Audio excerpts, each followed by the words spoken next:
Hello, and welcome to the Meditation Center's monthly metaphysical lesson. This month's theme is manifesting good. What you think, you create. What you feel, you attract. What you imagine, you become. Today's lesson is inspired by Romans chapter 8, verse 28. We know that all things work together for good, to those who love God, who have been called according to God's purpose. And so it reads. We often look to the Bible and other sources of wisdom for spiritual guidance in this journey we call life. But we can find inspiration just about anywhere, even in a TV show. A good example is one of the best television series I've watched in recent years, a sci-fi drama called Manifest. It's the fascinating story of an airplane and its 191 passengers returning from vacation in Jamaica, headed for New York in April 2013. The show's title, Manifest, refers to the passenger manifest, the list of everyone on board. But it also means something much more powerful, which we'll soon discover. During the flight, the plane flies through a strange electrical storm. And when it lands a couple of hours later, they discover that it's now November 2018, 5.5 years later. During this time, the plane and the crew were presumed lost at sea. Time progressed for everyone else. Families, friends, and employers moved on, never expecting to see these people again. Of course, it was just as disorienting to the passengers, who wondered where all the years went, even though they were only a few hours older than they were when the trip started. And the government was curious about it too. One of the sad moments in the story is when the two main characters find out that during that 5.5 years, their mother, who had been on vacation with them but took a different flight, had died of cancer. When they get home, they find a pillow that she embroidered with her favorite scripture, Romans 8:28. All things work together for good. This idea becomes an ongoing theme, interwoven through the events of the coming years as they strive to figure out what happened. One of the strange things that happens to the passengers after they return is that they realize that they've acquired unusual powers of insight. They hear voices and see things, knowing when unusually good or bad things are going to happen. They sometimes feel each other's emotions and pains, and they feel strangely compelled to show up in unexpected places to help where they can, what they refer to as callings. Every episode features different combinations of passengers trying to figure out why they've been called to a situation, sometimes to help someone else, sometimes to discover details that they need to know about a journey they don't fully realize that they're on. Over time, they discover other people who have been through similar experiences, and through this, they learn that they have a limited lease on this second chance on life. However long they were missing is the exact amount of time, to the day, that they have remaining before they must face death in the way they would have if they hadn't somehow escaped it. In this case, the passengers figure out that they will die in 5.5 years, as if the plane had crashed. Imagine how distressing it would be to know not only that your demise is imminent, but the tragic way it will happen, and even the exact day it will take place.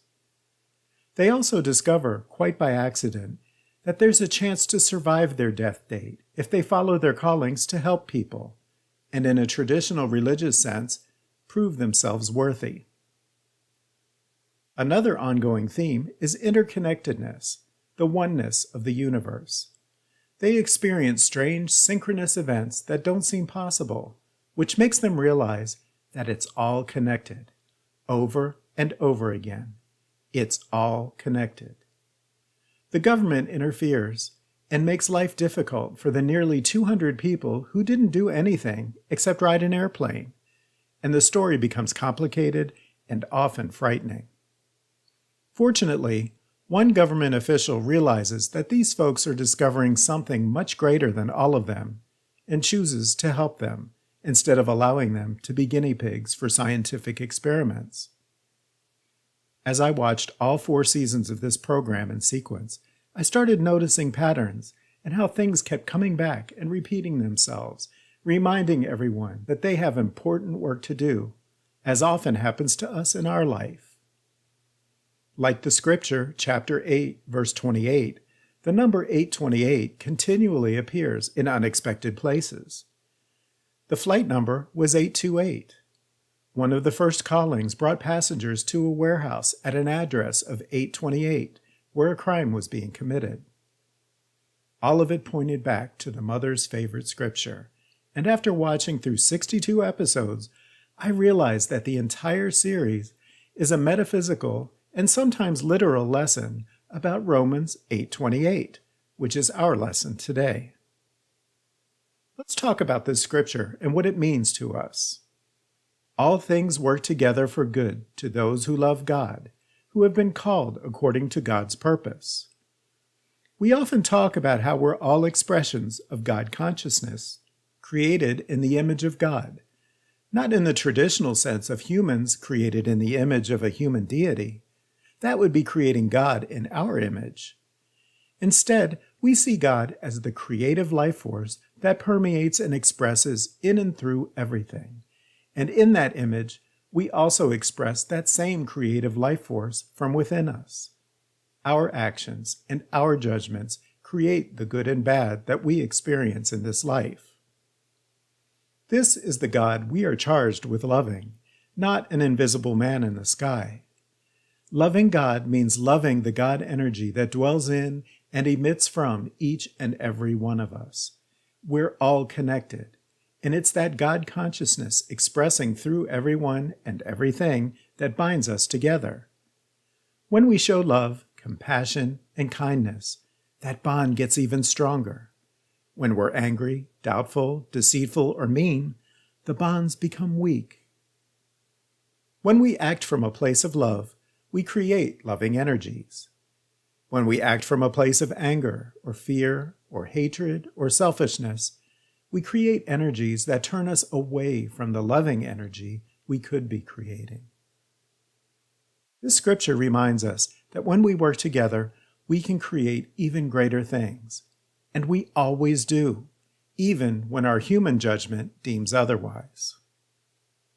Even the worst things we experience in this world serve a purpose that we learn and grow from, which is good, even if we don't like the process of getting there. Using the words of our scripture lesson, all of us will be called to God's purpose, one way or another. Like the passengers on the plane, we all have our callings, whether we're aware of them or not. It's what we do with that inner guidance, that intuitive nature we all have, that makes the difference. Everything serves a purpose and teaches a lesson. Every natural disaster that rages through our life, every person who tries to manipulate others for their own benefit, every person who donates their time and money generously to charity, every sad or happy occasion in life and in death, everything serves a good purpose on our path of spiritual unfoldment, bringing us closer to higher understanding and helping to elevate us toward what we call Christ consciousness and beyond. Let's look at a real-life example of how this works, based on facts, but including some hypotheticals that might not have had a chance to manifest yet. The recent fires in Hawaii were devastating, one of the deadliest wildfires in our lifetime. It's disheartening to know that people had nowhere to go and lost their lives. And look how people are stepping up to help the survivors. The same thing happens after hurricanes, floods, tornadoes, terrorist attacks, and other things that disrupt our peaceful existence. Kind folks come forward and offer their help to add their positive energies, either financially or physically, to walk with them through the disruption they've experienced, together. But then there are those who will work against this compassionate effort, overcharging for supplies, tricking people into paying for services that never come, creating fake donation programs, or simply ignoring other people's plight because it doesn't affect them directly. Which of these groups gains the most from their responses? How do the laws of cause and effect and karma find balance among these various energies? These natural laws dictate that for every action, there's an equivalent and appropriate reaction. Much like what we just discussed about love and anger, it works with anything. Whatever energy you put into a situation is the energy you have manifested, which will affect you as much as it affects others, maybe even more. If you take advantage of someone, you are figuratively scoring points against yourself and humanity. If you're helping someone, you're scoring figurative points in your favor. The catch is, there isn't a man in the sky keeping track of points. There aren't points at all. It's the accumulation of the energies you have created. And in this life or the next, there is a reconciliation of these energies that express in your consciousness. This is what we sometimes refer to as conscience, that Jiminy Cricket in our mind that reminds us when we're straying from a positive path. In the end, we judge ourselves as we realize the impacts of what we have or haven't done. We must carry that with us in our consciousness until it's resolved. As we sow, so shall we reap. They say no one gets away with anything. Even if a crime seems to go unpunished by human laws, the laws of nature will seek balance, perhaps through guilt, or after we die through increased awareness of what we have caused, or maybe having to live another life on the receiving end of the energies we created in the past. We will naturally seek forgiveness, not only from those we have harmed, but also from within, for the judgments we impose on ourselves, consciously or otherwise. On the other hand, there are little things we do that raise the vibration, that we might not even think about because they seem so ordinary.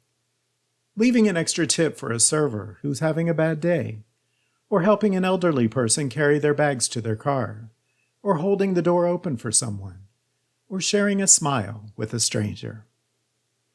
Small gestures add up just like the big ones, and we're often unaware of their collective effect.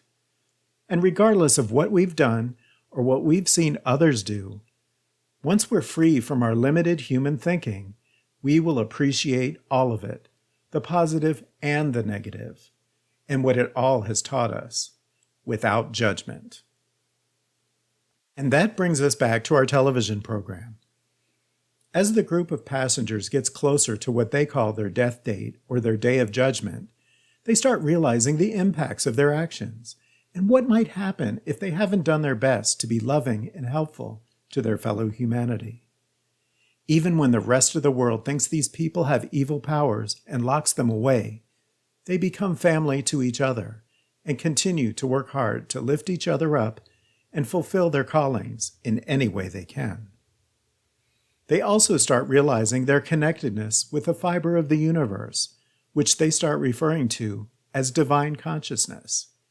It really is an amazing thing to watch their progression as their awareness of their part in the all unfolds. When the last day finally comes, those who have survived so far are mysteriously called to go to a remote place out in the country, where they all gather instinctively, every last passenger. This is where their journey will end, or so they think.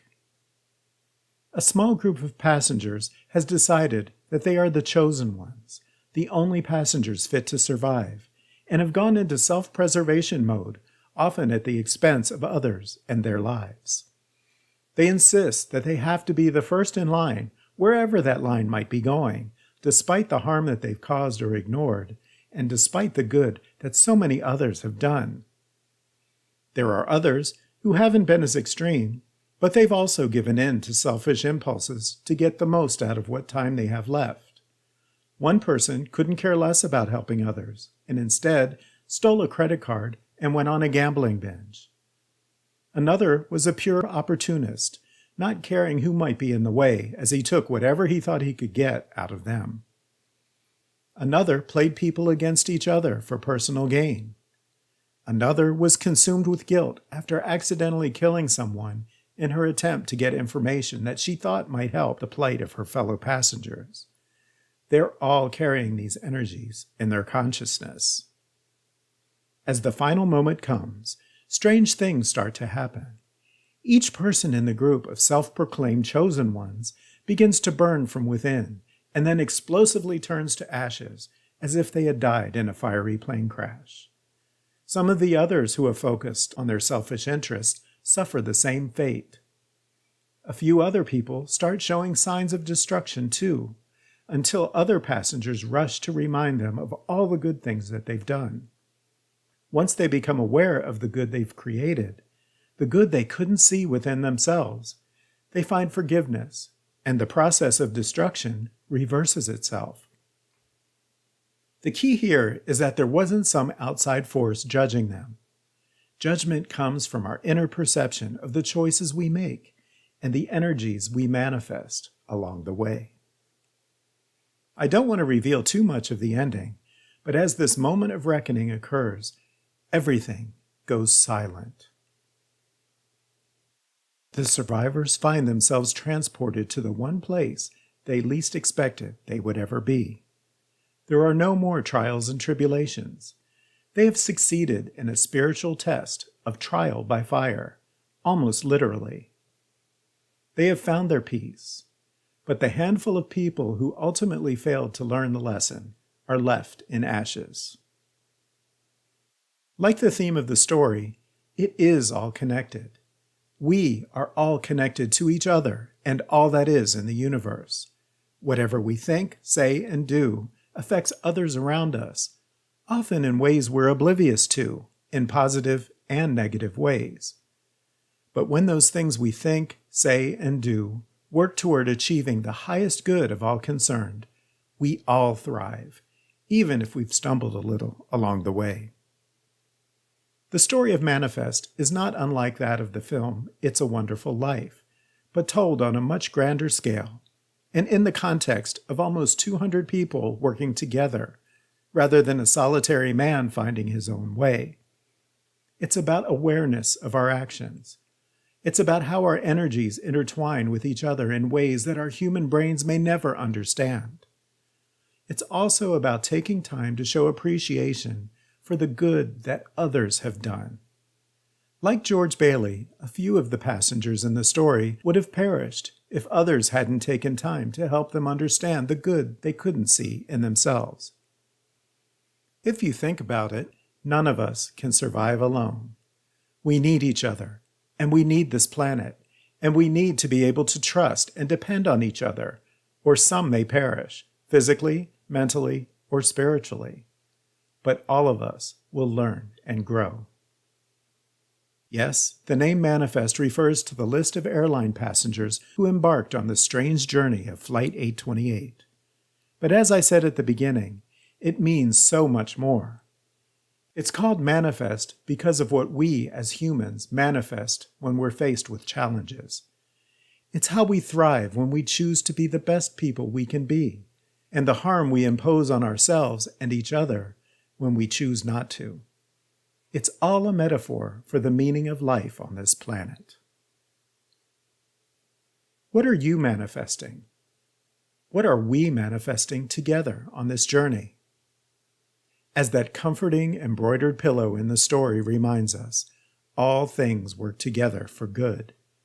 Not necessarily to those who show devotion to a judging man in the heavens, but to those who recognize and honor the love of God consciousness, the inherent good in all things.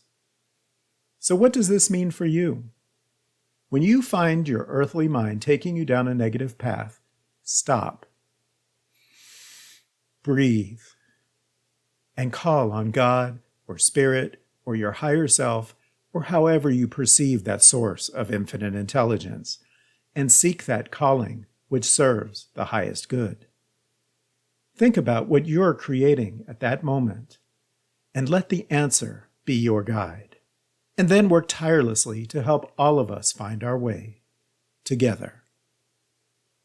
Manifest good in your life, and together we will arrive at our destination safe happy, and much wiser.